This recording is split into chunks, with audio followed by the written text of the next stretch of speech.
ಎಲ್ಲ ದೈವಕ್ಕೆ ನಿಮ್ಮ ಮೆಲ್ಲಡಿಯೇ ಘನವೆಂದು ಸೊಲ್ಲಿಗೊಮ್ಮೊಮ್ಮೆ ನುತಿಪೆ ನಾನು ಗುರುರಾಯ ಸಲ್ಲೀಲೆಯಿಂದ ಕೃಪೆಯಾಗು. ಸದಾಕಾಲ ಸ್ಮರಣೀಯರಾದ ಗುರುದೇವರನ್ನು ಹೃದಯದಲ್ಲಿ ಧ್ಯಾನಿಸಿಕೊಂಡು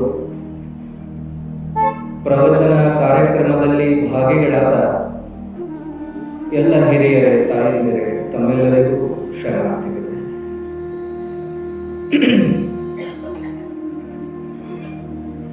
ಚನ್ನವೀರ ಶರಣರ ಜೀವನ ಚರಿತ್ರೆಯಲ್ಲಿ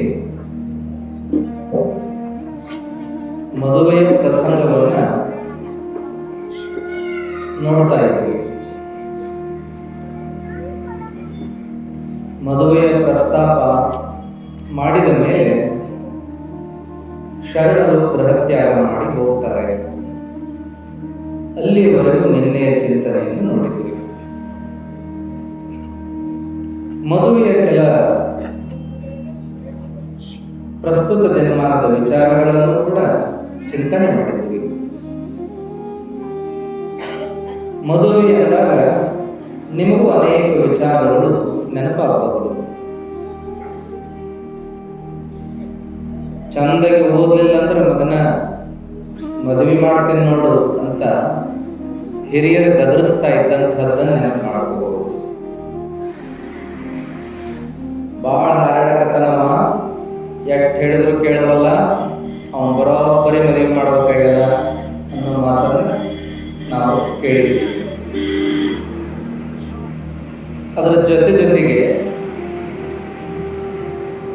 ಮದುವೆ ಮಾಡಿದ ಮಗ ಸುಧಾರಿಸ್ತಾನ ಅನ್ನೋ ಮಾತನ್ನು ಕೇಳಿದ್ದೇವೆ. ಆ ನಂತರದಲ್ಲಿ ಇನ್ನೂ ಒಂದು ಮಾತೇನಪ್ಪ ಅಂದ್ರೆ,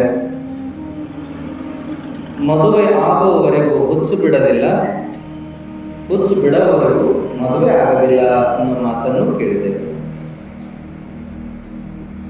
ಮದುವೆ ಅಂದಾಗ ಅದನ್ನ ಶಿಕ್ಷಾ ಅನ್ನೋ ರೀತಿ ಒಳಗೆ, ಮದುವೆ ಅಂದಾಗ ಅದನ್ನ ಬಂಧನ ಅನ್ನೋ ರೀತಿ ಒಳಗೆ, ಮದುವೆ ಅಂದಾಗ ಅದು ಹೇಯ ಕೆಟ್ಟ ಅನ್ನೋ ರೀತಿ ಒಳಗೆ,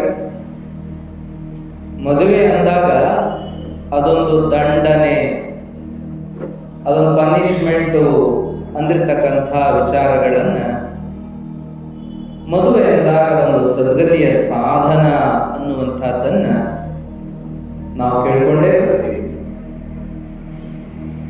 ಅದು ಯಾವ್ಯಾವ ರೀತಿಯಲ್ಲಿ ಅರ್ಥೈಸಿಕೊಡ್ತಾರೋ ಆ ರೀತಿಯಲ್ಲಿ ಸಂದರ್ಭಾನುಸಾರವಾಗಿ ಮದುವೆ ಅಂದ್ರೆ ಶಿಕ್ಷಾ, ಮದುವೆ ಅಂದ್ರೆ ಬಂಧನ, ಮದುವೆ ಅಂದ್ರೆ ಅದೊಂದು ಆನಂದಮಯ ಜೀವನ, ಮದುವೆ ಅಂದ್ರೆ ಅದೊಂದು ಸುಖದ ಸೋಪಾನ, ಮದುವೆ ಅಂದ್ರೆ ಅದೊಂದು ಸದ್ಗತಿಯ ಸಾಧನ ಅನ್ನುವ ಅನೇಕ ವಿಚಾರಗಳನ್ನ ನಾವು ಕೇಳ್ತೀವಿ. ಆದರೆ ಮದುವೆ ಅನ್ನುವಂತಹ ವಿಚಾರವಾಗಿ ಬಂದಾಗ ಎಲ್ಲರೂ ಸಹಜವಾಗಿ ತಿಳ್ಕೊಳ್ಳುವಂಥದ್ದು, ಅದೊಂದು ಸುಖ ಪಡಲಿಕ್ಕೆ ಇರುವ ವ್ಯವಸ್ಥೆ. ಪ್ರಕೃತಿ ಸಹಜವಾಗಿರುವಂತಹ ಮಾನವ ತನ್ನ ಬಯಕೆಯನ್ನ ತೃಪ್ತಿಪಡಿಸಿಕೊಳ್ಳಲಿಕ್ಕೆ ಒಂದು ಮದುವೆ ಅನ್ನುವಂಥ ವ್ಯವಸ್ಥೆಯನ್ನ ಮಾಡಿದ್ದಾರೆ ಅಂತ ಹೇಳಿ ಗುರು ಹಿರಿಯರ ಸಾಕ್ಷಿಯಾಗಿ ಒಂದು ನೈತಿಕ ಚೌಕಟ್ಟಿನೊಳಗೆ ಇದ್ದುಕೊಂಡು ತನ್ನ ಬಯಕೆಗಳನ್ನು ಈಡೇರಿಸಿಕೊಂಡು ನಂತರದಲ್ಲಿ ಧರ್ಮ ಸಾಧನೆಯ ಮೂಲಕ ಮೋಕ್ಷವನ್ನು ಪಡೀಲಿ ಅನ್ನುವಂಥ ವ್ಯವಸ್ಥೆ ನಮ್ಮ ದೇಶದಲ್ಲಿ ಬೆಳೆದು ಬಂದಿದೆ.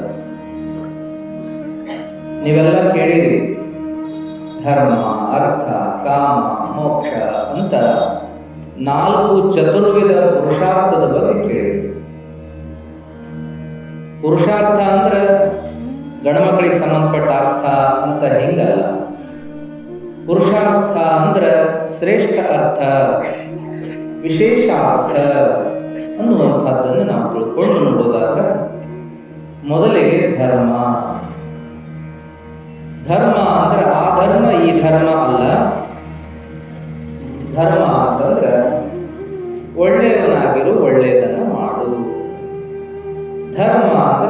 ನಿನ್ನ ನೀನು ತಿಳಿ.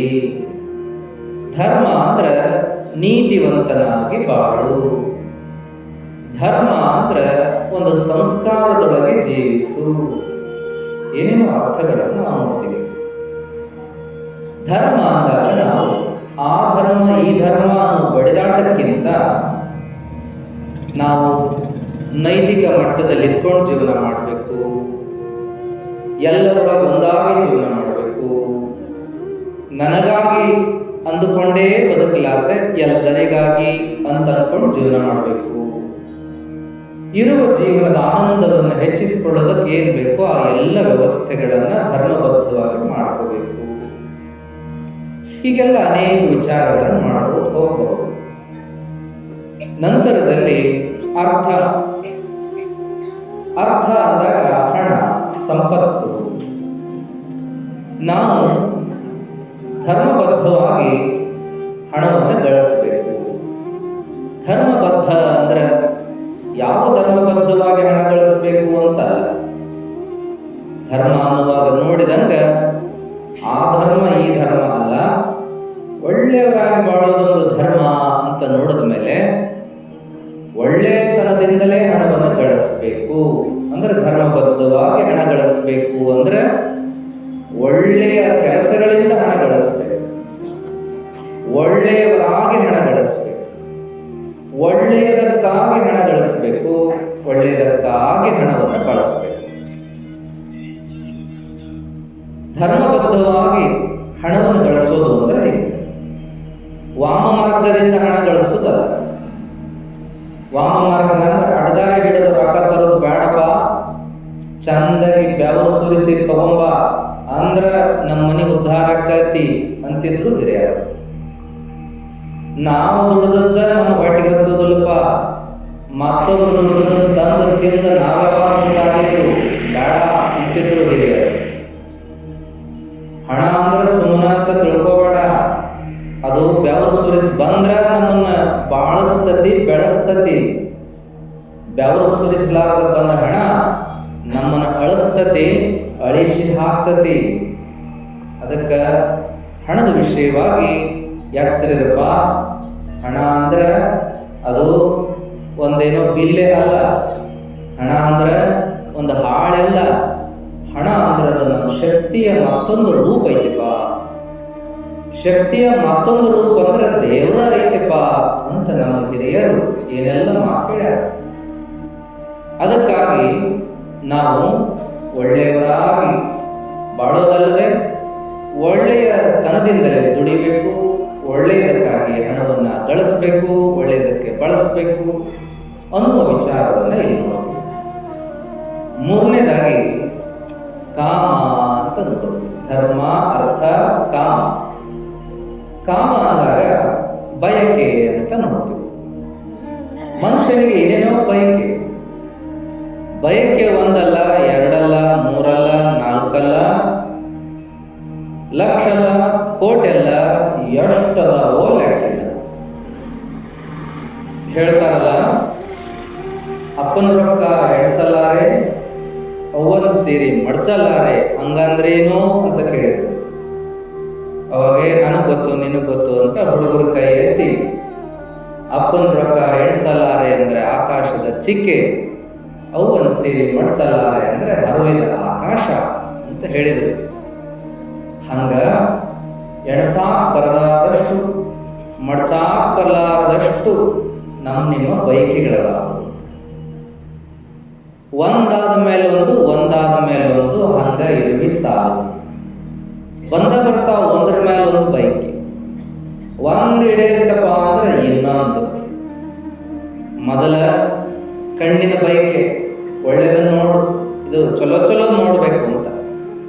ಆಮೇಲೆ ಮೂಗಿನ ಬಯಕೆ, ಬಾಯಿ ಬಯಕೆ, ಇವೆಲ್ಲ ಬಯಕೆಯನ್ನು ಈಡೇರಿಸಿಕೊಂಡ ಮೇಲೆ ಮತ್ತೇನೇನೋ ಚಾಲು. ಅದು ಹೇಳಿದಾರಲ್ಲ, ಚಿಂತೆ, ಬಡತನಕ್ಕೆ ಉಂಬುವ, ಉಂಡರೆ ಉಡುವ, ಉಡಲಾದರೆ ಇಡುವ, ಇಡಲಾದರೆ ಹೆಂಡಿರಾದರೆ ಮಕ್ಕಳಾದರೆ ಬದುಕಾದರೆ ಕೇಡಿನ, ಇವೆಲ್ಲ ಹೇಳ್ಕೊಂಡು ಹೋದ್ರಲ್ಲ. ಇವ ಬಯಕೆ ಮತ್ತೆ ಬೇರೆ ಬಯಕೆ. ಇಷ್ಟ ಅಲ್ಲನ ಇನ್ನೂ ಅದಾವ, ಹೆಚ್ಚೆಚ್ಚಿಗೆ ಅದಾವ. ನಾವು ಏನೇನು ಬಯಸ್ತೀವಿ ಅನ್ನೋದು ನಮಗೆ ಗೊತ್ತು. ದೇವರಿಗೆ ಸಹ ಬಹುಶಃ ಇಷ್ಟು ಗೊತ್ತಿರ್ಲಿಕ್ಕಿಲ್ಲ, ನಮಗೆ ಎಷ್ಟು ಬೈಕ್ ಅದ ಅನ್ನೋದು ಅವನಿಗೆ ಗೊತ್ತಿರ್ಲಿಕ್ಕಿಲ್ಲ. ಸಾಕಾಗಿ ಅವ ಕಲ್ಲಾಗಿ ಹೋಗ್ಬಿಟ್ಟ.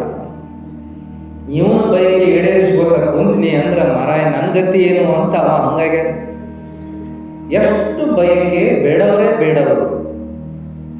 ಬುದ್ಧಿಜಿಯವರು ಹೇಳ್ತಿದ್ರಲ್ಲ, ಹನುಮಪ್ಪನ ಗುಡಿಗೆ ಹೋಗಪ್ಪ ಭಾಳ ಬೇಡ್ತಿದ್ದ, ದಿನ ಬೇಡ್ತಿದ್ದ ದೇವರನ್ನ. ಮುಂದೊಂದು ದಿನ ಬೇಡೋದು ಬಿಟ್ಟ ಕಾಡಾಕತ್ನಂತ, ದೇವರನ್ನೇ ಕಾಡಾಕತ್ತ. ಅವಾಗ ಏನು ಕಾಡಿದ್ರು ಅವ ಮಾತ್ರ ಕರಗಲಿಲ್ಲ. ಆದ್ರೆ ಇವ ಬಿಡ್ಲಿಲ್ಲ. ಬಯಕೆ ಎಷ್ಟು ಕೆಟ್ಟ ಅಂದ್ರ, ಕಾಮ ಎಷ್ಟು ಕೆಟ್ಟ ಅಂದ್ರ ಬೇಕಾದಾಗಲಿ ತಂದ ಮಾತ್ರ ಈಡೇರಿಸ್ಕೊಳ್ಬೇಕು ಅನ್ನೋದು ಅದಕ್ಕೆ ಇರ್ತದ ಬಯಕೆಗೆ. ಯಾಕಂದ್ರೆ ಬಯಕೆಗೆ ಪುಷ್ಟಿ ಕೊಡೋದ ಅಹಂಕಾರ. ನಾ ಇಷ್ಟಪಟ್ಟೀನಿ, ಅದು ಆಗ್ಬೇಕು. ಅದು ಆಗದೆ ಇದ್ರೆ ಅದಕ್ಕೆ ಮತ್ತೊಂದು ಉಪಾಯ ಹುಡುಕಬೇಕು. ನೋಡ್ರಿ, ಅಹಂಕಾರವನ್ನು ಬೆನ್ನಿಗಿಟ್ಟುಕೊಂಡು ಬಯಕೆ ತಂದೇನೇನೋ ಈಡೇರಿಸ್ಕೊಳ್ಬೇಕು ಅಂತದ. ಒಂದು ಮೊದಲು ವಿನಂತಿ ಮಾಡ್ತದ. ಮಕ್ಕಳನ್ನ ನೋಡ್ತೀವಲ್ಲ ನಾವು, ನನಗೊಂದು ಚಾಕ್ಲೇಟ್ ಬೇಕು, ನನಗೊಂದು ಐಸ್ ಕ್ರೀಮ್ ಬೇಕು, ವಿನಂತಿ ಮಾಡ್ಕೊತಾವ. ಅಪ್ಪಾಜಿ ನನಗೊಂದು ಚಾಕ್ಲೇಟ್, ಅವ್ವ ನನಗೊಂದು ಚಾಕ್ಲೇಟ್. ಅವಾಗ ಅಷ್ಟಕ್ಕೆ ಕೇಳಿ ನೀವು ಅದು ಕೊಡಿಸ್ಬಿಟ್ರಿ ಅಂದ್ರೆ ಖುಷಿ. ಅಲ್ಲಿ ಬಯಕೆ ತೃಪ್ತಿನೂ ಆತು, ಅಹಂಕಾರ ತೃಪ್ತಿನೂ ಆತು. ನಾ ಕೇಳಿದ್ರೆ ಕೊಡಿಸಿದ್ರು ಅಂತ. ಒಂದು ವೇಳೆ ಕೊಡಿಸ್ಲಿಲ್ಲ, ಎಷ್ಟು ಚಾಕ್ಲೇಟ್ ತಿನ್ನೋದು? ಆ ನಿನ್ನೆರೆ ತಿಂದು ಮೊನ್ನೆರೆ ತಿಂದು ಇವತ್ತೊಂದು ದಿವಸ ತಿನ್ಲಿಕ್ಕೆ ಏನಾಗುದಿಲ್ಲ ಅಂದ್ರಿ. ಅವಾಗ ಅದೇನು ಮಾಡ್ತದಂದ್ರೆ ಊಟ ನಾವಲ್ಲ ಅಂತ ನೋಡ್ರಿ. ವಿನಂತಿ ಹೋಯ್ತು, ಅಲ್ಲಿ ಸ್ಟ್ರೈಕ್ ಚಾಲು ಆಯ್ತು. ಹಠ ಮಾಡೋದು, ಊಟ ಒಲ್ಲೆ ಅನ್ನೋದು, ಸಾಲಿ ಒಲ್ಲೆ ಅನ್ನೋದು, ನಾವು ಹೇಳಿದ ಮಾತು ಕೇಳಕ್ಕೆ ಒಲ್ಲೆ ಅನ್ನೋದು, ಓದಂದ್ರೆ ಒಲ್ಲೆ ಅನ್ನೋದು, ಹಠದಿಂದ ತನ್ನ ಬಯಕೆ ಈಡೇರಿಸ್ಕೊಳ್ಬೇಕು. ಅವಾಗ ಅದಕ್ಕೂ ನೀವು ಬೆಲೆ ಕೊಡಲಿಲ್ಲ ಅಂದಾಗ, ಬೆಲೆ ಕೊಟ್ಟರೆ ಖುಷಿಲೇ ಅಂತ ಮಾತ್ರ ಮುಂದಿನ ಕೆಲಸ ಚಾಲು. ಆ ಒಂದು ಇದಕ್ಕೂ ಬೆಲೆ ಕೊಡಲಿಲ್ಲಪ್ಪ ನೀವು ಪ್ರತಿಭಟನೆಗೆ ಅಂದ್ರೆ ಮೂರನೇದು ಏನು ಮಾಡ್ತದೆ ಅಂದ್ರೆ ಶಿಟ್ ಮಾಡ್ತದೆ, ಬೈತದ. ನೀ ಹಂಗ, ನೀ ಹಿಂಗ. ಅದಕ್ಕೂ ನೀವು ಕಿಮ್ಮತ್ ಕೊಡಲಿಲ್ಲ ಅಂದ್ರೆ ಇನ್ನೇನು ಮತ್ತೊಂದು ಉಪಾಯ ಮಾಡ್ತದೆ, ಅಳಾಕ್ ಶುರು ಮಾಡ್ತದೆ. ನಿಮಗೆ ಸಾಕಾಗಿರ್ಬೇಕು, ಕಿರ್ಚಾಡಿ ಅಳಾಕ್ ಶುರು ಮಾಡ್ತದೆ. ಹಾಗೂ ಬೆಲೆ ಕೊಡಲಿಲ್ಲ ಅಂದ್ರೆ ಬಾಯಿ ಬಡ್ಕೊತದ, ಮಣ್ಣಾಗ್ತದೆ, ಹೊಳ್ಳೆ ಆಗ್ತದೆ. ಇದು ಮಗುವಿನ ಕೆಲಸ ಅಲ್ಲ, ಇದು ಬಯಕೆಯ ಕೆಲಸ. ಮಗು ಚಾಕ್ಲೇಟಿಗೆ ಹಂಗ ಮಾಡಿತ್ತು, ಆದ್ರೆ ವಯಸ್ಸಿಗೆ ಬಂದವ ಹಂಗ್ಯಾಕೆ ಮಾಡ್ತಾನ? ಅವನ ರೀತಿನ ಬೇರೆ. ಮೊದಲು ಅವನು ವಿನಂತಿ ಮಾಡ್ಕೊಳ್ತಾನ, ಆಮೇಲೆ ಅವ ಪ್ರತಿಭಟನೆ ಮಾಡ್ತಾನ, ಆಮೇಲೆ ಶಡು ಮುಡು ಮಾಡ್ತಾನ, ಆಮೇಲೆ ಅಳ್ತಾನ, ಕರಿತಾನ, ಆಮೇಲೆ ಏನಪ್ಪ ಅಂದ್ರೆ ಕೊನೆಗೆ ನನ್ನ ದಾರಿ ನನಗ ಅನ್ನೋ ಮಟ್ಟಿಗೆ ಬರ್ತಾನ. ಇದೆಲ್ಲ ಆಟ ಆಡಿಸೋದು ಬಯಕೆನೆ ಆಟ ಆಡಿಸ್ತದೆ. ಕಾಮ ಇಷ್ಟೆಲ್ಲ ಆಡಿಸ್ತದ. ಅದಕ್ಕೆ ಏನು ಬೇಕಂತದಲ್ಲ ಅದು ಬೇಕು. ಅದು ಕೊಡದೆ ಇದ್ರೆ ಅದಕ್ಕೆ ಏನೆಲ್ಲ ಆಗೋಗ್ತದೆ, ಒದ್ದಾಡಿಸ್ತದೆ.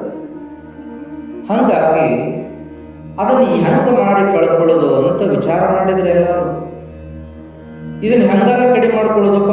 ಕಾಮವನ್ನ ಕಡಿಮೆ ಮಾಡ್ಕೊಳ್ಳೋದು ಹೆಂಗ, ಬಯಕೆ ಕಡಿಮೆ ಮಾಡ್ಕೊಳ್ಳೋದು ಹೆಂಗ? ಅದಕ್ಕೆ ಗೃಹಸ್ಥರು ಒಂದು ದಾರಿ ಹಿಡಿದರು, ಸನ್ಯಾಸಿಗಳು ಒಂದು ದಾರಿ ಹಿಡಿದರು. ಅಥವಾ ಯಾವ ದಾರಿಯನ್ನು ಹಿಡಿದ್ರಲ್ಲ ಸಾಧಕರು, ಆ ದಾರಿಗೆ ಒಂದು ದಾರಿಗೆ ಗೃಹಸ್ಥ ಅಂದ್ರು, ಮತ್ತೊಂದು ದಾರಿಗೆ ಸನ್ಯಾಸ ಅಂದ್ರು. ಇದು ಪ್ರಕೃತಿ ಸಹಜವಾದ ಗುಣ ಐತಿ. ಇದನ್ನು ಕಳ್ಕೊಳಕ ಬರುವುದಿಲ್ಲ. ಅದೇನು ತಲೆ ಮ್ಯಾಗ ಬೆಳೆಯೋ ಕೂದಲ, ಅದೇನು ಕೈಕಾಲ ಬೆಳೆಯೋ ಉಗುರ ಕಟ್ ಮಾಡಿ ತೆಗೆದಾಕ ಬರುವುದಿಲ್ಲ. ಇದು ಪ್ರಕೃತಿ ಸಹಜ ಗುಣ, ಕಾಮ, ಬಯಕೆ. ಹಂಗಾರೆ ಏನು ಮಾಡೋದು? ತರ್ಕ ಮಾಡಿದ್ರು. ಹಂಗಾರೆ ಇದನ್ನ ಪ್ರಕೃತಿ ಸಹಜವಾಗಿರ್ತಕ್ಕಂಥ ಈ ಗುಣವನ್ನ ನಾವು ಒಂದು ಚೌಕಟ್ಟಿನೊಳಗೆ ಈಡೇರಿಸಿಕೊಳ್ಳೋಣ, ತೃಪ್ತಿಪಡೋಣ ಅನ್ನುವಂಥ ವಿಚಾರಕ್ಕೆ ಬಂದು ಯಾವ ದಾರಿಯನ್ನು ಹಿಡಿದ್ರಲ್ಲ ಅದು ಗೃಹಸ್ಥ ಅಂತ. ಹಿರಿಯರು ಕೂಡಿದರು, ಒಂದು ಸಂಸ್ಕಾರ ಸಂಸ್ಕೃತಿ ಅಂತ ಹೇಳಿದರು. ಅದಕ್ಕೊಂದು ನೀತಿ ನಿಯಮದಿಂದ ಮದುವೆ ಮಾಡಿದ್ರು. ಆತು, ಇನ್ನು ನೀನು ದುಡಿ, ನಿನ್ನ ಜೀವನ ಮಾಡು. ಆದರೆ ಅವಾಗಲೂ ಕೂಡ ಒಬ್ಬರನ್ನೊಬ್ಬರು ಅರ್ಥ ಮಾಡ್ಕೊಂಡು ನಡೀರಿ, ಒಬ್ಬರ ಕೈ ಒಬ್ಬರು ಬಿಡಬೇಡ್ರಿ, ಕಷ್ಟದಾಗಿ ಹೆಗಲ್ಕೊಡ್ರಿ, ಸುಖದಾಗಿ ಇಬ್ಬರು ಆನಂದದಿಂದ ಇರ್ರಿ, ಆ ನಂತರ ಕುಟುಂಬವನ್ನು ಚೆನ್ನಾಗಿ ಬೆಳೆಸ್ರಿ. ನೀವು ನಿಮ್ಮ ಜೀವನದೊಳಗೆ ನಿಮ್ಮ ದೈಹಿಕ ಅಪೇಕ್ಷೆಗಳನ್ನು, ಮಾನಸಿಕ ಅಪೇಕ್ಷೆಗಳನ್ನು ಈಡೇರಿಸಿಕೊಳ್ಳೋದಷ್ಟಲ್ಲ, ಆತ್ಮಿಕ ಅಪೇಕ್ಷೆಯನ್ನು ಈಡೇರಿಸಿಕೊಳ್ಳುವಂತಲೂ ಪ್ರಯತ್ನ ಮಾಡ್ರಿ ಅಂತ ಏನೆಲ್ಲ ಉಪದೇಶ ಮಾಡಿದರು. ಇದು ಗೃಹಸ್ಥ ಮಾರ್ಗ. ಇನ್ನೊಂದು ಮಾರ್ಗ ಆಯ್ತಲ್ಲ, ಇವೆಲ್ಲ ಏನ್ ಬೇಡ, ಪ್ರಕೃತಿ ಸಹಜ, ಮತ್ತೊಂದು ಬೇಡ, ನಾವು ಪ್ರಕೃತಿ ವಶ ಆಗಲಾರದು. ಹೌದು, ಪ್ರಕೃತಿ ಸಹಜ ಗುಣ ಅದು.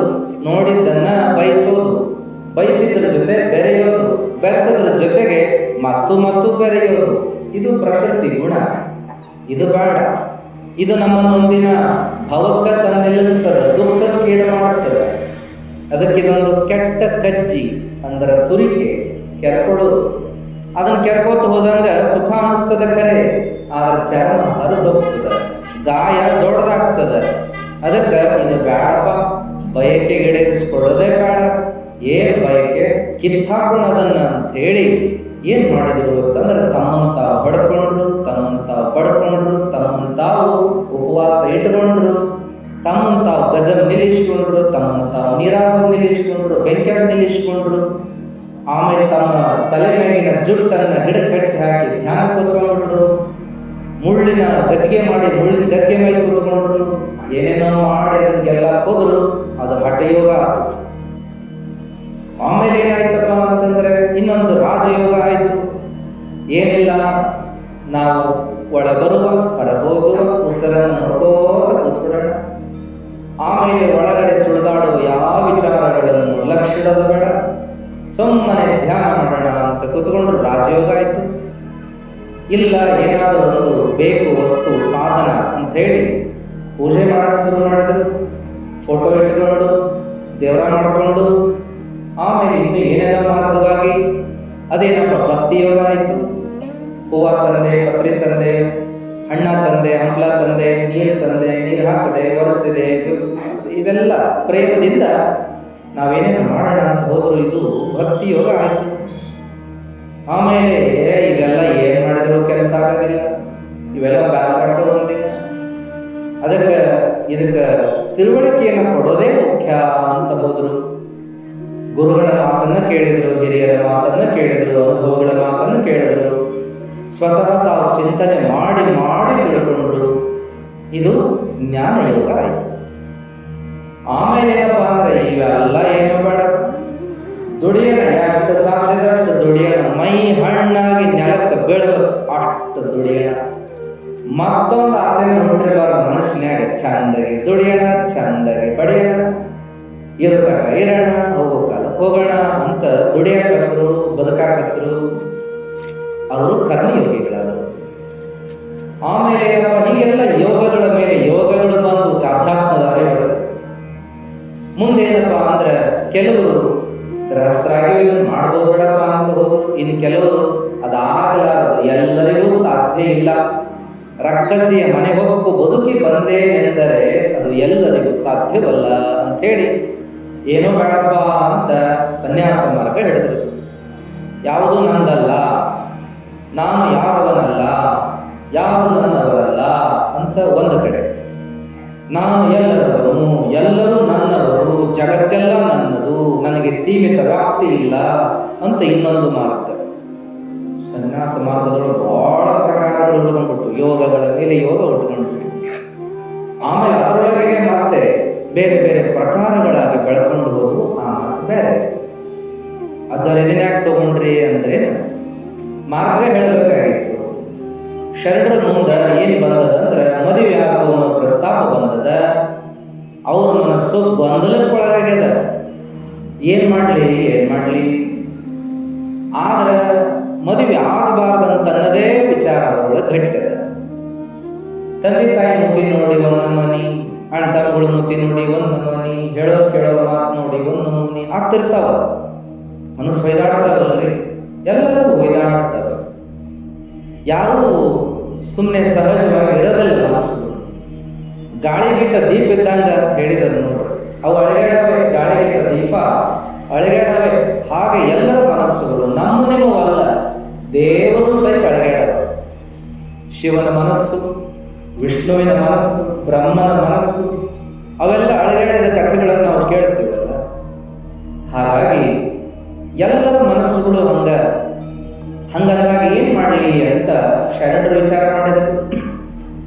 ಅವಾಗ ಅವ್ರಿಗೆ ಅನಿಸಿದ್ದೇನಂದ್ರೆ, ಮೊದಲು ಈ ಸಂದರ್ಭದಿಂದ ಹೊರಗಾಗಿ ಬಿಡೋಣ ಅಂತೇಳಿ ಮನೆ ಬಿಟ್ಟು ಹೋದ್ರು ಕಂಡಲ್ಲಿ ಹೋದ್ರು. ಇದ ಊರು ಅಂತಿಲ್ಲ, ಇದ ಕೇರಿ ಅಂತಿಲ್ಲ, ಇಲ್ಲ ಇರಬೇಕು ಅಂತಿಲ್ಲ, ಹೋದ್ರ ಅಡ್ಡಾಡ್ಕೋತ ಅನ್ನ ಸಿಕ್ಕಲ್ಲಿ ಊಟ, ನೆಲ ಸಿಕ್ಕಲ್ಲಿ ನಿದ್ದೆ, ಜೊತೆಗೆ ಯಾರು ಸಿಕ್ಕರ ಮಾತು, ಏನಿಲ್ಲ ಅಂದ್ರೆ ಧ್ಯಾನ, ಹಿಂಗ್ ಮಾಡ್ಕೋತ ಶಿವಾದಡೆ ಭಿಕ್ಷಾನ್ನ, ತೃಷಯಾದರೆ ಕೆರೆ ಹಳ್ಳವಾಗಿ, ಶಯನಕ್ಕೆ ಮಾಡು ದೇಗುಲ, ಆತ್ಮಸಂಗಾತಕ್ಕೆ ನೀನೊಬ್ಬ ಅಂತ ದೇವರು ನೆನೆಸ್ಕೋತ ಹೋಗಿದ್ದು ಹೆಚ್ಚಿದ್ದದ್ದೇನಪ್ಪ ಅಂದ್ರೆ ಹಂಪಿ ಭಾಗದೊಳಗೆ. ಅಲ್ಲೆಲ್ಲ ಗುಡ್ಡಗಾಡದ ನೋಡ್ರಿ. ಹಂಪಿಗೆ ಹೋದರೆ ಗೊತ್ತದ. ನಂತರದೊಳಗೆ ಏನಪ್ಪ ಅಂದ್ರೆ ಹಂಪಿ ಸುತ್ತಮುತ್ತ ಬಹಳಷ್ಟು ಕಿಲೋಮೀಟರ್ ಗಟ್ಟಲೆ ಅದೊಂದು ವ್ಯಾಪಿಸಿದ ಗುಡ್ಡಗಾಡು. ಅಲ್ಲಲ್ಲಿ ಗವಿ, ಅಲ್ಲಿ ತಪಸ್ವಿಗಳು, ಸಿದ್ಧಿ ಪುರುಷರು, ಕಾಡು ಸಿದ್ಧರು, ಅಡವಿ ಸಿದ್ಧರು, ಸಾಧನೆ ಮಾಡ್ಬೇಕನ್ನೋರು, ಮನೆ ಬಿಟ್ಟು ಬಂದವರು, ಗಾಂಜಾ ಸೇದು ಜನನು, ಯಾರ್ಯಾರೋ ಬಂದು ಉಳಿತಿದ್ರು. ಎಲ್ಲರೂ ನೀವು ನೋಡ್ಕೊಂತ ಹೋಗ್ರು. ಯಾರು ಏನು ಕಲ್ತಾರ, ಯಾರೇನು ತಿಳ್ಕೊಂಡಾರ, ಯಾರೇನು ಹೇಳ್ತಾರ, ಕೇಳ್ಕೋತ ಹೋದ್ರು. ನಂದೇನು ತಿಳ್ಕೊಳ್ಬೇಕಾಗಿದೆ, ಜೀವನ ತಿಳ್ಕೊಳ್ಳೋಣ ಅಂತೇಳಿ ತಿಳ್ಕೋತ ಹೋಗುವಾಗ ಅಲ್ಲಲ್ಲಿ ಧ್ಯಾನ, ಪೂಜೆ, ಜಪ, ತಪ, ಅಭ್ಯಾಸ ಇವೆಲ್ಲ ನಡೆದಿತ್ತು. ಆದ್ರೆ ಅನ್ನಾಹಾರದ ಕೊರತೆಯಾಗಿ ಆಗಾಗ ಆರೋಗ್ಯ ತೊಂದರೆ ಆಗುತ್ತೆ. ಆದ್ರೆ ಹಂಪ್ಯಾಗ ಒಬ್ಬರು ಚಲೋ ಸಿಕ್ಕರವ್ರಿಗೆ ಅಕಸ್ಮಾತ್ ಅವ್ರೇನೋ ಅಡ್ಡಾಡುವಾಗ ಇವ್ರ ಕಣ್ಣಿಗೆ ಬಿದ್ರ ಅವ್ರಿಗೆ ಏನಪ್ಪ ಅಂತಂದ್ರೆ ಬಡಕಲ್ ಶರೀರ, ಶಕ್ತಿ ಆದ ಶರೀರ, ನಡಕ್ ಸುತ್ತಿದ ಒಂದು ವಸ್ತ್ರ, ಆಮೇಲೆ ಜಟ ಜೂಟ, ಮುಖ ನೋಡಿದ್ರೆ ಕರ್ಗ ಆಗ್ಬಿಟ್ಟದ. ಏನು ಅವ್ರನ್ನ ನೋಡಿದ್ರೆ ಗುರ್ತು ಸಿಗಲ್ಲ. ಆದ್ರೂ ಗುರುತು ಹಿಡಿದವರು ದಳವಾಯಿ ಅನ್ನುವಂಥವ್ರು ಒಬ್ರು. ಅವರು ಚಿಕನ್ ಕೊಪ್ಪದವ್ರ ಮೂಲ. ಅವ್ರೇನೋ ಬಂಧು ಬಳಗ ಅಲ್ಲಿ ಹೋಗಿ ಇಲ್ಲಿ ಹೋಗಿ ನೆಲೆಸ್ತವ್ರು. ಅವ್ರಿವ್ರನ್ನ ಗುರುತು ಹಿಡಿದು ಇವರಿಗೆ ಪ್ರಸಾದ ವ್ಯವಸ್ಥೆ ಅನುಕೂಲ ಬೇಕಾದದೆಲ್ಲ ಮಾಡಿ ಕೊಡಕತ್ತಾರೆ. ಹಿಂಗೆ ಯಾರು ಜೋಡಕ್ಕಾರೆ ಸಾಧನೆ ಮಾಡುವಾಗ ಮೊದಲನೇ ದಿವಸ ಬಂದಿದ್ರಲ್ಲ ಶ್ರೀಕೃಷ್ಣಾಜಿ ಅಂತೇಳಿ ಬಂದಿದ್ರು ನೋಡ್ರಿ, ಕನ್ನೂರಿನಿಂದ. ಅವರು ನರ್ಮದಾ ಯಾತ್ರಾ ಅಂತ ಮಾಡಿದ್ರು. ಅವತ್ತು ಟೈಮ್ ಇದ್ದಿದ್ದಿಲ್ಲ ಹೇಳಲಿಕ್ಕೆಲ್ಲ. ಯಾವ್ದು ಒಂದು ಮಾತನ್ನ ನೋಡಿದಿವಲ್ಲ, 3000 ಕಿಲೋಮೀಟರ್ ಗಟ್ಟಲೆ ಅಡ್ಡಾಡೋದು. ನದಿ ಗುಂಟ ಹೋಗುದ್ರಿ, ಅಡವ್ಯಾಗ ಹೋದ್ರೆ ಅಡವ್ಯಾಗ, ಊರಾಗ ಹೋದ್ರೆ ಊರಾಗ, ಗುಡ್ದಾಗ ಹೋದ್ರೆ ಗುಡ್ದಾಗ, ಎಲ್ಲಿ ಬೇಕಲ್ಲಿ ನದಿ ಹರಿದ ಜಾಗ ಗುಂಟ ಬಾರ. ಬರಿಗಾಲಿಗೆ ದುಡ್ಡು ಒಯ್ಲಾರ್ದ, ರೊಕ್ಕ ರೂಪಾಯಿ ಇಟ್ಕೊಳ್ಳಾರ್ದ, ಮೊಬೈಲ್ ಇಟ್ಕೊಳ್ಳಾರ್ದ, ಹೆಗಲಿಗೊಂದು ಅರಬಿ ಜೋಳಿಗೆ ಹಾಕೊಂಡು ಹೋದ್ರು. ಅನ್ನ ಸಿಕ್ಕಲ್ಲಿ ಊಟ, ನೆಲ ಸಿಕ್ಕಲ್ಲಿ ನಿದ್ದೆ. ಹಿಂಗ ಹೋದ್ರು. ಎಷ್ಟು ಸಂಚಾರದೊಳಗೆ ಅನುಭವ ಪಟ್ಟರು ಅದನ್ನ ಕೂತು ಕೇಳ್ಬೇಕು ನಾವೆಲ್ಲ. ಎಲ್ಲ ಮಹಾತ್ಮರ ಚರಿತ್ರೆ ಒಳಗೆ ಬರ್ತದೆ. ಅದಕ್ಕೊಂದು ಮಾತು ಹೇಳ್ತಾರಲ್ಲ, ದೇಶ ಸುತ್ತು ಇಲ್ಲ ಕೋಶ ಓದು ಅಂತಾರೆ. ಓದಕ್ಕಾದ್ರೆ ಕುಂತು ಚಂದಾಗಿ ಓದ್ಬಿಡ ಎಲ್ಲಾ ಪುಸ್ತಕ, ಸಿಕ್ಕ ಪುಸ್ತಕ, ಒಳ್ಳೆ ಪುಸ್ತಕ. ನಿನಗೆ ಓದಕ್ಕಾಗಲಿಲ್ಲಪ್ಪ, ಓದು ಶಕ್ತಿ ಇಲ್ಲಪ್ಪ ಅಂದ್ರೆ ದೇಶ ಸಂಚಾರ ಮಾಡು ಅಂತ ಹೇಳಿ. ಓದೋದ್ರಿಂದ ಅನುಭವ ಬರ್ತದ, ದೇಶ ಸುತ್ತಾಡೋದ್ರಿಂದ ಅನುಭವ ಬರ್ತದ. ಆದ್ರೆ ಇತ್ತೀಚೆಗೆ ಓದೋದು ಬಹಳ ಕಡಿಮೆ ಆಗೈತಿ ಅಂತ ಕೇಳಿವಿ ನಾವು. ಹೌದಲ್ರಿ? ನಾವು ಕಡಿಮೆ ಮಾಡಿವಿ, ನೀವು ಕಡಿಮೆ ಮಾಡಿರಿ. ನಮ್ಮದ ಕಡಿಮೆ ಆಗೈತೆ ಅಂದ್ರೆ ಮುಂದಿಂದೆ ಹೇಳಿ ಓದೋದೇ ಇಲ್ಲ. ನಾವೆಲ್ಲ ಅವಶ್ಯ ಇದ್ದಷ್ಟು ಬಂದಾಗ ಓದ್ತಾ ಹೋಗ್ತದೆ. ಓದಬೇಕು ಅಂತ ಹೇಳ್ತೀವಿ. ಗದಗಿನ ಗುರುಗಳು ನಮಗೆಲ್ಲ ಹೇಳೋದು, ಓದ್ರಿ, ನೀವು ಬೆಳಿಬೇಕಂದ್ರೆ ಓದ್ರಿ, ನೀವು ಶಾಣೆ ಆಗ್ಬೇಕಂದ್ರೆ ಓದ್ರಿ, ನೀವೇನಾದ್ರೂ ಸಾಧಿಸ್ಬೇಕಂದ್ರೆ ಓದ್ರಿ, ನಿಮ್ಮ ಜೀವನ ಶ್ರೀಮಂತ ಮಾಡಿಕೋಬೇಕಂದ್ರೆ ಓದ್ರಿ, ನಿಮ್ಮ ಜೀವನವನ್ನ ಸೌಖ್ಯದಿಂದ ಕಡಿಬೇಕಂದ್ರೆ ಓದ್ರಿ, ನಿಮ್ಮ ಜೀವನ ಸಾರ್ಥಕ ಆಗ್ಬೇಕಂದ್ರೆ ಓದ್ರಿ ಅಂತಿದ್ರು. ಏನ್ ಬೇಕಂತದಲ್ಲಿ ನಿಮ್ಮ ಆಸೆ ಏನೈತಲ್ಲ, ನಿಮ್ಮ ಆಸೆಯನ್ನ ಈಡೇರಿಸಿಕೊಳ್ಳೋದಕ್ಕೆ ಒಂದ ದಾರಿ ಹುಡುಗರ ಓದ್ರಿ ಅಂತಿದ್ರು. ಓದಲ್ಲಿ ಇಲ್ಲಿ ಬಂದು ಕೂತಿನ ಈ ಜಗಾಕತ್ತಿದ್ರು. ಹಂಗಿಲ್ಲ ಬಿಡ್ರಿ. ದೊಡ್ಡ ದೊಡ್ಡ ಜಾಗ ಸಿಗಬೇಕಂದ್ರೆ ಸುಟ್ಟಿಗೆ ಹೋಗ್ಬೇಕನ್ನೋ ಕಾಲ ಬಂತದ. ಓದಿದ್ರೆ ಮುಂದುವರ್ತೀವಿ, ಓದಿದ್ರೆ ಮ್ಯಾಲ ಬರ್ತೀವಿ, ಓದಿದ್ರೆ ದೊಡ್ಡವರಾಕ್ತೀವಿ ಅನ್ನೋದು ಹೋಗೇರಿ. ದುಡ್ಡಿದ್ದ ದೊಡ್ಡ ಮಕ್ಕನ್, ದುಡ್ಡು ಕೊಟ್ಟ ದೊಡ್ಡ ಮಕ್ಕನ್, ಹಿಂಗೆಲ್ಲ ಬಂದ. ಯಾಕಂದ್ರೆ ನಾವೆಲ್ಲರೂ ಅದಕ್ಕೆ ಕಿಮ್ಮತ್ ಕೊಡ್ತೀವಲ್ಲ, ದುಡ್ಡಿಗೆ ಕಿಮ್ಮತ್ ಕೊಡ್ತೀವಿ ಅಂದಮೇಲೆ ಮಕ್ಕಳ ಮನಸ್ಸಿನಾಗ ಏನು ಬಂತು? ದುಡ್ಡಿಂದ ಕಿಮ್ಮತ್ತು ಅನ್ನೋದು ಮಕ್ಕಳ ಮನಸ್ಸಿನಾಗ ಬಂತು. ಅವರು ದುಡ್ಡು ಮಾಡಕ್ಕ ನಿಂತರು. ದುಡ್ಡು ಮಾಡೋದು ಎಲ್ಲರಿಗೂ ಸಾಧ್ಯ ಇಲ್ಲ ಅಂದ ಮೇಲೆ ಹೆಂಗಾರ ಯಾಕಾಗೋದಾಗ ದುಡ್ಡು ಮಾಡಬೇಕು ಅಂತ ಯಾವ್ಯಾವುದೋ ದಾರಿ ಹಿಡಿದ್ರು. ಅದ ಭ್ರಷ್ಟಾಚಾರ ಆಯ್ತು, ದರೋಡೆ ಆಯ್ತು, ಕಳ್ತನ ಆಯ್ತು, ಅಲ್ರಿ ಏನೇನೋ ದಾರಿ ಹಿಡಿತು. ಈಗಂತೂ ಮಾತಾಡಂಗಿಲ್ಲ. ಮಾತಾಡಿದ್ರೆ ತಪ್ಪು, ಆದ್ರೆ ಮಾಡಿದ್ರೆ ಏನು ತಪ್ಪಿಲ್ಲ. ಹಿಂಗಾಗಿ ಅದಕ್ಕಾಗಿ ದುಡ್ಡಿನ ವಿಷಯಕ್ಕೆ ಬಂದಾಗ ಎಲ್ಲರೂ ಕೂಡ ಅದೇನು ಮರಳಾಗಿ ಬಿಡ್ತಾರ ಈ ಕಾಲಕ್ಕೆ ಅಂತಂದ್ರೆ ಮುಗದೇ ಅವ ಊರಿಗೆ ಮಿಕ್ಕಿದ ಮಗನಂದ್ರು ದುಡ್ಡು ಮಾಡ್ಯಾನ ಅಂದ್ರೆ ಎಲ್ಲರೂ ಗೌರವನೇ ಕೊಡುವಂಥದ್ದು. ಅವ ಅತ್ಯಂತ ಕೆಟ್ಟ ಮನುಷ್ಯ ಅಂತಂದ್ರು ಅವ ದುಡ್ಡು ಮಾಡ್ಯಾನ ಅಂದ್ರೆ ಸಾಕು, ಅವ ಎಲ್ಲರ ಬಾಯಾಗ ಒಳ್ಳೆ ಆಗಿಬಿಡ್ತಾನ ಅಂತ. ಅದಕ್ಕೆ ಸರ್ವೇ ಗುಣ ಕಾಂಚನಂ ಆಶ್ರಯಂತಿ ಅಂತ ಎಲ್ಲಾ ಗುಣಗಳು ದುಡ್ಡನ್ನೇ ಆಶ್ರಯಿಸಿ ಬಿಟ್ಟಾವಂತ. ಒಳ್ಳೆ ಮನುಷ್ಯಗೋಗ ದುಡ್ಡು ಮಾಡೋದು, ದೊಡ್ಡ ಮನುಷ್ಯಗೋಗಟ್ಟ ಅಲ್ಲ, ಒಳ್ಳೆ ಮನುಷ್ಯಗೋಗಂದ್ರೂ ದುಡ್ಡು ಮಾಡು, ಶಾಣೆ ಮನುಷ್ಯಗೋಗಂದ್ರೂ ದುಡ್ಡು ಮಾಡು, ಏನ್ರಿ 4 ಮಂದಿ ಹೌದು ಅನ್ಬೇಕಂದ್ರೂ ದುಡ್ಡು ಮಾಡು, ಎಲ್ಲದಕ್ಕೂ ದುಡ್ಡೇ ಅನ್ನುವಂಥದ್ದು. ಅದಕ್ಕೆ ಏನೇ ಇರಲಿ, ಏನಪ್ಪಾ ಅಂತ ಕೇಳಿದ್ರೆ ನಾವೆಲ್ಲ ದೇಶ ಸಂಚಾರ ಮಾಡುವಂತಹದ್ದನ್ನು. ಆದ್ರೆ ಇವತ್ತಿಗೆ ಏನಾಗಿದೆ ಅಂದ್ರೆ ದೇಶ ಸಂಚಾರ ಮಾಡೋಕೆ ಬಹಳ ಪ್ರಯತ್ನ ಓದಾಕ ಪ್ರಯತ್ನ ಮಾಡಲ್ಲ, ಆದ್ರೆ ದೇಶ ಸಂಚಾರ ಮಾಡಕ್ಕೆ ಎಲ್ಲರೂ ಪ್ರಯತ್ನ ಮಾಡ್ತಾರೆ. ಪ್ರವಾಸ ಅಂದ್ರೆ ಪ್ರವಾಸ. ನಾವು ಮನೆ ಹೋಗಿದ್ದೀವ್ರಿ, ನಮ್ಮ ಮನೇಲಿ ಹೋಗಿದ್ದೀವ್ರಿ. ಬಹುಶಃ ಮೊದಲು ಯಾರು ಎಲ್ಲಿ ಹೋಗ್ತಿದ್ದಿಲ್ಲ. ನನಗೆ ಗೊತ್ತಿರುವಂಗ ನಮ್ಮ ಹಿರಿಯರು ನೋಡಿದಾಗ ಅವರು ಪ್ರವಾಸ ಮಾಡಿದ್ದೇ ನೋಡಿಲ್ಲ. ಹೋದ್ರೆ ಎಲ್ಲಿ ಹೋಗ್ಬೇಕು ಅಂದ್ರೆ ಬಹಳ ದೊಡ್ಡದು ಅಂದ್ರೆ ಇವತ್ತು ನಾವು ಮನೆ ದೇವ್ರಿಗೆ ಹೋಗೋದು, ಇದ ಬಹಳ ದೊಡ್ಡದು. ಪ್ರವಾಸ ಹೋಗ್ಯಾರ ಅಂದ್ರೆ ಎಲ್ಲಿ ಹೋಗ್ಯಾರ ಅಂತ ಹೋಗ್ಬೇಕು? ಮನೆ ದೇವರಿಗೆ ಹೋಗ್ಯಾರ. ಕಾರ್ತಿಕ್ ಹಚ್ಚಕರ ಹೋಗ್ಯಾರ, ಏನಾರ ಕಾರ್ಯ ಮಾಡ್ಕೊಂಬರಾಕರ ಹೋಗ್ಯಾರ. ಇದನ್ನ ಬಿಟ್ರೆ ಯಾವ ಪ್ರವಾಸ ಬೇಕು? ಏನಿಲ್ಲ ಇಲ್ಲ. ಇಂಥದ್ದಿತ್ತು. ಈಗ ದರ್ವಬ್ರು ಪ್ರವಾಸ, ಅದ್ರಾಗ ಏನು ಫ್ರೀ ಯೋಜನೆ ಬಂದಾವಲ್ಲ, ಈಗಂತೂ ಪ್ರವಾಸ ಲೆಕ್ಕಿಲ್ಲ. ಕುಸ್ತಿ ಅಂತ್ರಿ, ಬಸ್ನಾಗ ಕುಸ್ತಿ, ಸೀಟಿನ ಸಂಬಂಧ ಜಗಳ. ಯಪ್ಪ ಹೋಗಬಾರ್ದಂತಾರೆ ಹೆಣ್ಮಕ್ಳು. ಅದಕ್ಕೆ ಇವರು ಬೈಕ್ ಮೇಲೆ ಬೈಕು, ಕಾರ್ ಮೇಲೆ ಕಾರು ಕರೀತಾರ. ಬೇಡ ಎಲ್ಲಿದು ಅಂತ ಪ್ರವಾಸ ಜಗ್ಗು ಮಾಡಾಕತ್ತಾರ. ಆದ್ರೆ ದೇಶ ಸುತ್ತು ಅಂತ ಎದಕ್ಕೆ ಹೇಳಿದ್ರಂದ್ರೆ ಜ್ಞಾನ ಸಂಪಾದನೆಗೆ ದೇಶ ಸುತ್ತ ಅಂದ್ರೆ. ಆದ್ರೆ ನಾವೀಗ ದೇಶ ಸುತ್ತಾಕತ್ತೀವಿ ಅಂದ್ರೆ ಮಜಾ ಮಾಡಕ್ ದೇಶ ಸುತ್ತೀವಿ. ಅಲ್ಲೇನು ನಾವು ತಿಳ್ಕೊಂಡು ಬರೋದಿಲ್ಲ, ಅಲ್ಲಿ ಏನೂ ಗೊತ್ತಾ ಇರ್ತದೆ. ಹೌದನ್ರಿ, ಅಯ್ಯೋ ಅಲ್ಲೇ ಹೋಗಿದ್ದು ನಮ್ಗೆ ಗೊತ್ತಾಗಲಿಲ್ಲ ಅಂತ. ಏನ್ ಮಾಡಿದ್ರೆ ಏನಿಲ್ಲ, ಸಮುದ್ರ ಕಂಡಿದ್ರೆ ಜಾಗ ಜಿಗದಾಡಿದ್ವಿ. ಹೋಟೆಲ್ ಗಿಟ್ಟಲ್ಲಿ ಚಲೋ ಇದ್ದವ್ರೆ ಮಸ್ತ್ ಉಂಡೆವು. ಅಗದಿ ಚಲೋ ಹೆಚ್ಚಿನ ಕೆಪಾಸಿಟಿ ಇರುವ, ಮೆಮರಿ ಹಿಡಿಯುವ ಮೊಬೈಲ್ ಓದಿದ್ವಿ, ಫೋಟೋ ತಗೊಂಡು. ಮತ್ತೆ ಬಾಡಿಗೆನೂ ಸಿಗ್ತಾವ್ರಿ, ಚಲೋ ಕ್ಯಾಮ್ರಾ, ದೊಡ್ಡ ಝೂಮ್ ಇರೋ ಎಲ್ಲ ಓದಿದ್ವಿ, ಫೋಟೋ ತಗೊಂಡು. ಕುಣಿದೆವು ಬಂದೆವು.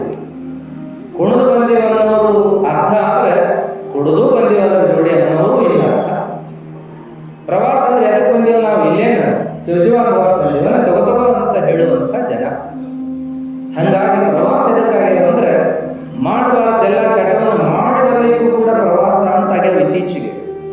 ಪ್ರವಾಸ ಎದಕ್ಕಂದ್ರೆ ಇಲ್ಲಿ ಊರಾಗೆಲ್ಲ ಅವೆಲ್ಲ ಬರೋಬ್ಬರಿ ಆಗೋದಿಲ್ಲ.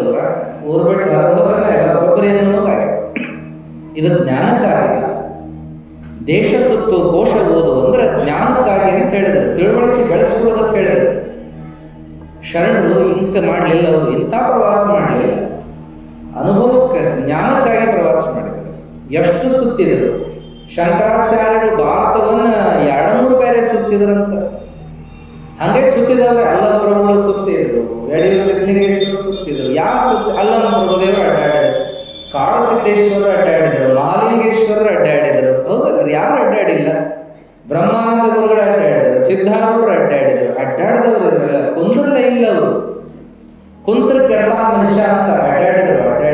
ಎದಕ್ಕೆ ಅಡ್ಡಾಡಿದರು? ಅನುಭವಕ್ಕಾಗಿ, ಜ್ಞಾನಕ್ಕಾಗಿ, ಆತ್ಮ ಸಾಧನೆಗಾಗಿ ಅಡ್ಡಾಡಿದರು. ಹಂಗ ಶರಣರು ಎಲ್ಲ ಕಡೆ ಸಂಚಾರ ಮಾಡಿ ಜ್ಞಾನ ಪಡೆದರು. ಆಮೇಲೆ ಊರ ಕಡೆ ಬರ್ಬೇಕನಿಸ್ತು, ಊರ ಕಡೆ ಬೆಳೆ ಬಂದರು.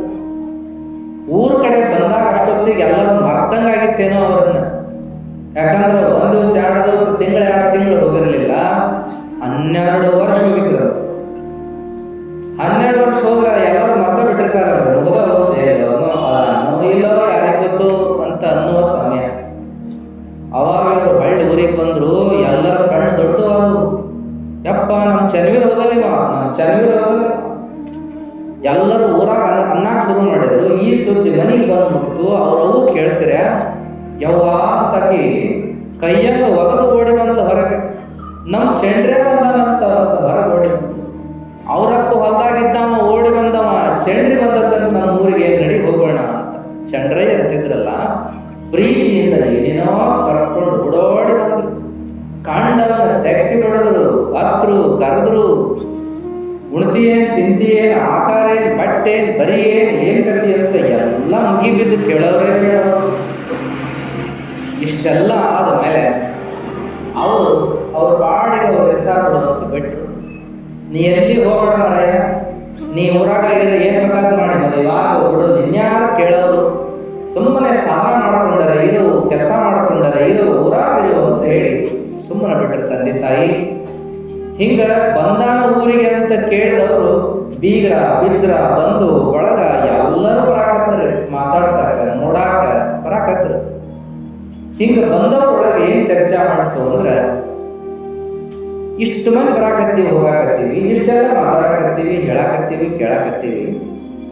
ಅವನ ವಿಚಾರ ನೋಡಿರೇನು ಯಾರು? ಅವನ ತಲೆಯಾಗ ತಿಳ್ಕೊಂಡಿರೇನ? ಅವ ಹೆಂಗದ, ನೀನು ಮೊದಲು ಹೆಂಗಿದ್ದ, ಈಗ ಹೆಂಗದ ಅನ್ನೋದರ ಒಂಚೂರು ಅರ್ಥ ಮಾಡ್ಕೊಂಡಿರೇನ ಅಂದ್ರು ಒಂದಿಬ್ರು ಹಿರಿಯರು. ಇಲ್ಲಂದ್ರೆ ಯಾರು? ಅವಾಗ ನೋಡ್ರಿ, ಅವ ಮೊದಲನೇಗಿಲ್ಲ, ಮೊದಲನೇಗ ಅವನು ವೃತ್ತಿ ಉಳ್ಕೊಂಡಿಲ್ಲ, ಮೊದಲನೇಗ ಅವ ಉಣವಲ್ಲ, ಮೊದಲನೇಗ ಉಡುವಲ್ಲ, ಮೊದಲನೇಗ ಇರುವಲ್ಲ, ಮೊದಲನೇಗ ಎಲ್ಲ ಜೋಡಿ ಮಾತಾಡವಲ್ಲ, ಮನಸ್ಸು ಬಿಚ್ಚಿ ನಗವಲ್ಲ. ಅವನ ಸ್ವರೂಪನ ಬದಲಾಗೈತಿ. ಅದನ್ನ ನೋಡ್ರಿ ಸ್ವಲ್ಪ. ಆಮೇಲೆ ಅದರ ಜೋಡಿ ಏನಾಗಿತ್ತಂದ್ರೆ, ಚಹಾ ಕುಡಿದು ಮಾಡಿ ರೂಢಿ ಬಿದ್ದಿತ್ತು, ಮತ್ತು ಅದರ ಜೋಡಿ ಬೀಡಿ ಸೇರು. ಇವೆಲ್ಲದರ ಜೋಡಿ ಏನಾಗಿತ್ತು ಅಂದ್ರೆ, ಬರೇ ಏಕಾಂತ ಇರ್ಬೇಕನ್ನ ಒಬ್ಬನ ಮೂಡಿ ಗುಂಗನೇ ಆಗಿದ್ದಾವ. ಹಿಂಗಿರ್ತಿದ್ದ, ಧ್ಯಾನ ಮಾಡ್ತಿದ್ದ, ಓದ್ತಿದ್ದ, ಪೂಜೆ ಮಾಡ್ತಿದ್ದ. ಆದ್ರೆ ಲೌಕಿಕ ವ್ಯವಹಾರ ಏನೆಲ್ಲ ಬಂದಾಗಿತ್ತು. ಅವಾಗ ಹಿರಿಯರೇನಂದ್ರು, ಇವರು ಸಂಘ ಮಾಡಿ ಸಿದ್ರು, ಸಿದ್ಧಾಂತಿಗಳು ಅಡವಿಸಿದ್ರು, ಕಾಡಿಸಿದ್ರು, ಯಾರ್ಯಾರ್ದೋ ಸಂಪರ್ಕಕ್ಕೆ ಬಂದು ಇಂಥವೇನೇನೋ ಕಲ್ಕೊಂಡ. ಅದಕ್ಕೆ ಇವನು ಚಲೋ ಕಾರ್ಯಕ್ಕೆ ತರಬೇಕು ಅಂತಂದ್ರೆ ಇವನಿಗೊಬ್ಬರು ಚಲೋ ಗುರುಗಳನ್ನು ನೋಡಬೇಕು ಅಂತ ವಿಚಾರ ಮಾಡಿದ್ರು. ಯಾವ್ದಾದ್ರು ಗುರುಗಳಿಂದ ಒಂದು ಚಲೋ ಸಂಸ್ಕಾರ ಕೊಡಿಸು ಅಂತ. ಕೆಲವರು ಏನಂದ್ರು ಅಂದ್ರೆ, ಇಲ್ಲ, ಮತ್ತು ಹರ್ಲಾಪುರದ ಅಜ್ಜಾರು ಬರದ ಕೊಟ್ರಪ್ಪಜ್ಜಾರು, ಡಂಬಳದ ಹಾಲಪ್ಪಜ್ಜಾರು ಅಂತದಾರ, ಇಂಥವ್ರ ಸಂಪರ್ಕ ಭಾಳ ಅಂತ ಅವ್ರ ಕಡೆಯಿಂದ ದೀಕ್ಷಾ ಕೊಡಿಸಿದ್ರೆ ಹಂಗ ಅಂತ ಕೆಲವರು. ಬೇಡ, ಇವ ಸಿದ್ಧ ಪಂಥದೊಳಗೆ ಹೋಗುದ ಬೇಡ, ನಾಲ್ಕು ಪಂಥದೊಳಗೆ ಹೋಗುದ ಬೇಡ, ಇವ ಆ ಬೇರೆ ದಾರಿನ ಹಿಡಿತಾನೆ, ವೇದಾಂತಿ ಆಗೋದು ಬೇಡ. ಇವನನ್ನು ಏನು ಮಾಡೋಣ ಅಂತಂದ್ರೆ, ನಾವು ಈ ವಿರಕ್ತ ಮಾರ್ಗಕ್ಕೆ ತಗೊಂಡು ಬರೋಣ ಅಂತ ವಿಚಾರ ಮಾಡಿ ಎಲ್ಲಿಗೆ ಕರ್ಕೊಂಡು ಹೋಗೋ ನಿರ್ಣಯ ಮಾಡಿದ್ರು ಅಂತ ಕೊಪ್ಪಳದ ಗವಿಮಠಕ್ಕೆ ಕರ್ಕೊಂಡು ಹೋಗೋ ವಿಚಾರ ಮಾಡಿದ್ರು. ಕೊಪ್ಪಳ ಅವರ ಜಿಲ್ಲಾ, ಅವ್ರ ಸಮೀಪ ದೂರ. ಕೊಪ್ಪಳ ಮಠ ಬಹಳ ದೊಡ್ಡ ಮಠ ಅದು. ಈಗಂತಲ್ಲ, ಭಾಳ ಹಿಂದಿನಿಂದಲೂ ಕೂಡ ಈಗೆಲ್ಲ ಟಿವಿಯಾಗ ಭಾಳ ಬರಾಕತ್ತದ, ಮೊಬೈಲ್ನಾಗ ಬರ್ತದಂತ ದೊಡ್ಡ ದರ್ಶನ. ಆದರೆ ಯಾವಾಗ್ಯೂ ಅದರ ಪರಂಪರೆ ದೊಡ್ಡದ. ಈಗಿನ ಗುರುಗಳಿಗಾರಲ್ಲ, ಮೊನ್ನೆ ನಮ್ಮ ಬ್ರಹ್ಮಾನಂದ ಬ್ಯಾಂಕಿನ 25ನೇ ವರ್ಷದ ಕಾರ್ಯಕ್ರಮ ಬಂದು ಬರ್ತದೆ ಈ ವೇದಿಕೆಗೆ. ಅವರು 18ನೇ ಗುರುಗಳವರು ಈಗ ಆ ಮಠದ.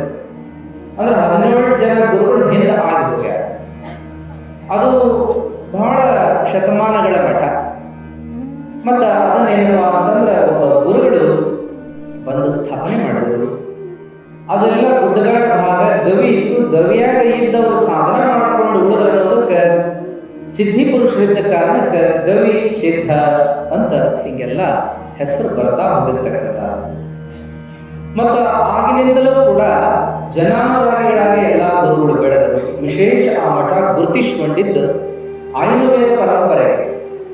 ಔಷಧಿಯನ್ನು ಕೊಡ್ತಗೊಳ್ಳುವಂಥ ಒಂದು ಪರಂಪರೆ ಬೆಳೆದು ಬಂತು ಅನ್ನುವಂಥದ್ದನ್ನು ನಾವು ನೋಡ್ತೀವಿ. ಹಾಗೆ ಆ ಪರಂಪರೆ ಒಳಗೆ ಎಷ್ಟು ಜನ ಗುರುಗಳಾದಾಗ ಎಲ್ಲರೂ ಜ್ಞಾನಿಗಳು, ದೊಡ್ಡವರು ಆದರು ಅನ್ನುವಂಥದ್ದು. ಅಂಥ ಎಲ್ಲ ವ್ಯವಸ್ಥೆಗಳಲ್ಲಿ ಬೆಳೆದು ಬಂದಂಥ ಮಠ ಏನಿತ್ತಲ್ಲ, ಅಂಥ ಪರಂಪರೆಯ ಮಠಕ್ಕೆ ನಮ್ಮ ಹುಡುಗನ ಕರ್ಕೊಂಡು ಹೋಗೋನು, ಅಂಥ ಗುರುಗಳ ಕಡೆಯಿಂದ ದೀಕ್ಷಾ ಕೊಡಿಸೋನು, ಸಂಸ್ಕಾರ ಕೊಡಿಸೋನು ಅಂತ ಕರ್ಕೊಂಡು ಹೋಗ್ತಾರೆ. ಕರ್ಕೊಂಡು ಹೋದಾಗ ಅಲ್ಲಿ ಗುರುಗಳು ಆನಂದವಾಗಿ ಕೂತಿದ್ರು. ಇವರನ್ನು ಮುಂದೆ ಕುಂದಿರಿಸಿ, ನಮ್ಮ ಹುಡುಗಗೆ ನೀವು ಸಂಸ್ಕಾರ ಕೊಡಬೇಕು, ನಿಮ್ಮ ಆಶೀರ್ವಾದ ಆಗಬೇಕು ಅನ್ನುವಂಥ ವಿಚಾರವನ್ನ ಮುಂದಿಟ್ಟರು. ಎಲ್ಲ ಸಾರಾಸಗಟಾಗಿ ತಿಳ್ಕೊಂಡಂತಹ ಅಲ್ಲಿಯ ಜಗದ್ಗುರುಗಳು, ಆಗಿನ ಮರಿಶಾಂತವೀರ ಮಹಾಸ್ವಾಮಿಗಳು ಅದೆಲ್ಲವನ್ನು ನೋಡಿ ಆನಂದಪಟ್ಟರು. ಆನಂದ ಪಡೋದಷ್ಟೇ ಅಲ್ಲ, ಆ ಹುಡುಗನ ಬಗ್ಗೆ ಇನ್ನಷ್ಟು ತಿಳ್ಕೊಳ್ಳೋಣ ಅಂತ ಬರೇ ಹುಡುಗನ ನೋಡ್ತಾ ಇದ್ದಾರೆ. ಗುರುಗಳು ಕಣ್ಣಿನಿಂದ ತಿಳ್ಕೊಳ್ಳುವ ಪ್ರಯತ್ನವನ್ನು ಮಾಡ್ತಾ ಬಂದರು ಅನ್ನುವಂಥದ್ದನ್ನು ನೋಡ್ತೇವೆ. ಬಹುಶಃ ಅಕಾಲಿಕ ಮಳೆ ಶುರುವಾಗಿದೆ. ಬಹುಶಃ ನಿಮಗೆಲ್ಲ ತೊಂದರೆ ಆಗ್ತದೆ, ಇನ್ನು ಸ್ವಲ್ಪ ಮುಂದುವರಿಸಿದ್ರೆ. ಹಾಗಾಗಿ ಸಮಯ ಕೂಡ ಆಗಿದೆ. ಹಾಗಾಗಿ ನಾಳೆ ದಿವಸ ಈ ವಿಷಯವನ್ನು ಮುಂದುವರ್ಸೋಣ ಅನ್ನುವಂಥ ಮಾತನ್ನು ಹೇಳ್ತಾ, ಚನ್ನವೀರ ಶರಣರನ್ನ ಎಲ್ಲಿ ಕರ್ಕೊಂಡು ಹೋಗ್ಯಾರೆ? ಗವಿ ಮಠ ಕೊಪ್ಪಳದ ಕರ್ಕೊಂಡು ಹೋಗ್ಯಾರ. ಅಲ್ಲಿ ಗುರುಗಳು ಅವರಿಗೆ ಏನು ಹೇಳಿದರು ಅನ್ನುವಂತಹ ಮುಂದುವರಿದ ಭಾಗವನ್ನು ನಾಳೆ ದಿವಸ ನೋಡೋಣ ಅಂತ ಹೇಳ್ತಾ, ಇವತ್ತಿನ ಪ್ರವಚನಕ್ಕೆ ಆಗಮಿಸಿದ ನಿಮ್ಮೆಲ್ಲರಿಗೂ ಧನ್ಯವಾದಗಳನ್ನು ಹೇಳಿ